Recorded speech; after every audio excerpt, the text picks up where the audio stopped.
Bonjour à tous. Dans cette petite vidéo, nous vous présenterons une ressource utile à tous les participants du réseau 500 ENI. Aujourd'hui, il s'agit d'un PowerPoint réalisé par Camille Bagnis pour une formation coléoptère qu'elle a réalisée. Donc la présentation commence par, vraiment des généralités, hein, sur les coléoptères en repartant vraiment, de l'étymologie. Un petit rappel, ou pas d'ailleurs, de vocabulaire d'anatomie sur les coléoptères. Quelques diapositives sur, la biologie, donc en repartant du fait que ce sont des insectes à développement holométabole, c'est-à-dire à métamorphose complète, ce qui fait que la larve, est très différente de l'adulte. Par la suite, je voulais rappeler que c'est un ordre, extrêmement diversifié, hein. L'ordre des coléoptères, il y a plus de 400 000 espèces, estimées dans le monde. Donc voilà, c'était pour rappeler que c'est un ordre extrêmement diversifié, hem, donc en nombre d'espèces et du coup, ça fait le lien avec la diapo suivante aussi, en biologie, quoi. En biologie, en écologie. Donc effectivement, c'est un ordre où on retrouve des phytophages, des prédateurs, des détritifhages, voilà j'avais présenté en rouge, dans ces différents comportements, alimentaires, les plus fréquemment rencontrés en bord de champ, hein. Donc typiquement, les curculionidés, les chrysomèles. Ensuite, c'était un rappel du protocole.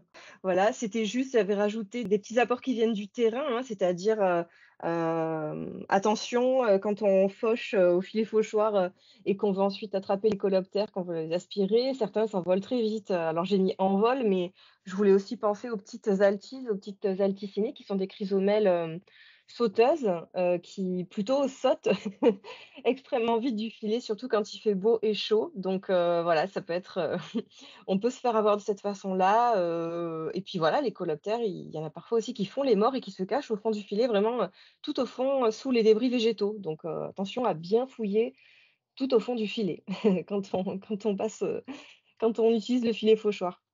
Et c'est là qu'on arrive par la suite à la présentation des 14 groupes, et donc chaque groupe, est présenté avec un peu ses caractéristiques morphologiques, et biologiques. Comme vous pouvez le constater, cette présentation est pleine de photos très précises et colorées. Camille m'explique qu'elle les a choisies de manière à aider le plus possible les observateurs. Petit point de vigilance, Camille me précise aussi que toutes les photos sont à la même taille, mais que bien sûr, les bêtes ne le sont pas. Il faut toujours penser à regarder la taille indiquée sous la photo. Et donc voilà, le choix des photos a été fait selon 2 critères. À la fois, j'ai choisi volontairement les espèces que je rencontrais le plus souvent comme, côté Rhône-Alpes, on fait l'identification jusqu'à l'espèce, quand c'est possible, quand, j'y arrive. Et également, l'autre critère, de choix des photos, ça a été au contraire, de choisir des espèces qui sont pas forcément, fréquentes dans les passages ENI, mais qui peuvent, vraiment faire perdre du temps quand on les trouve une fois de temps en temps parce qu'elles sont pas forcément représentatives, on va dire, de la morphologie du groupe. Voilà, je pense par exemple dans le groupe des Buprest, bon, les Buprest, c'est vraiment, heu, voilà, c'est pas les plus représentés, hein, dans les, dans les suivis ENI, hein, mais j'ai mis volontairement, par exemple, la petite espèce Trachis minutus que j'ai eue à plusieurs reprises, au cours de ces dernières années et qui voilà, qui est, plutôt sombre, un peu plus ovale que les Buprest qui sont souvent des espèces allongées. Et pour donner un autre exemple, dans le groupe, là, pour le coup, beaucoup, beaucoup plus rencontré, voilà, en abondance en tout cas, des chrysomèles, dans les ENI, j'ai pris pour le coup là vraiment des espèces qui sont, je pourrais pas dire comme ça de tête de fréquence, mais qui sont là extrêmement souvent. Donc, bah, des altissinées, hein, des petites chrysomèles sauteuses dont j'ai parlé tout à l'heure, voilà, des Altica, des Chaetochnema, des Longitarsus, des Philotreta. Donc ça, ce sont des espèces, qu'on rencontre très fréquemment. C'est la raison pour laquelle j'ai choisi ces photos. Mais j'ai aussi choisi des espèces qui peuvent, un peu, faire bugger, qui peuvent surprendre par, leur morphologie. Voilà, je pensais notamment à Hispaatra, la petite coccinelle avec plein de piquants, sur les élytres, et pas que d'ailleurs, aussi sur le pronotum. Pour finir, Camille me présente les ressources qui sont présentes à la fin de la présentation.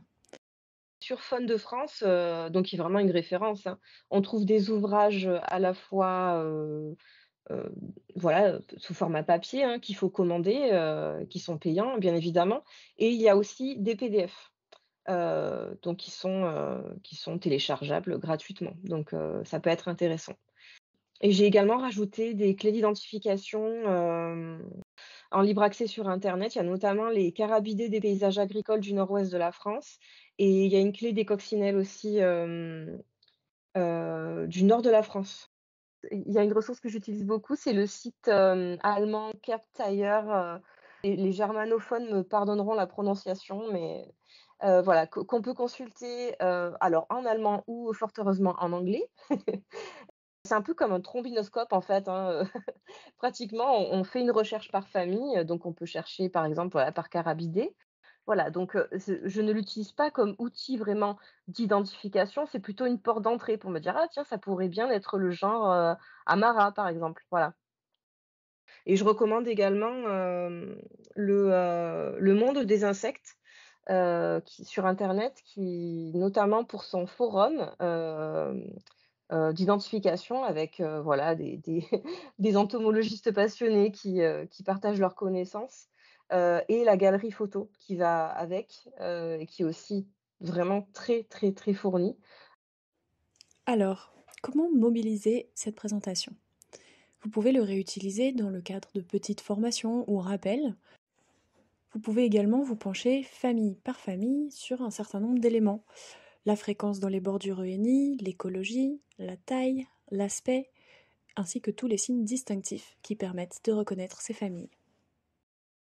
Et pour trouver cette présentation, rendez-vous simplement dans la Dropbox du réseau 500 ENI, dans le dossier Protocole guide saisie, puis dans le sous-dossier Coléoptère. Et la voilà. Merci à tous.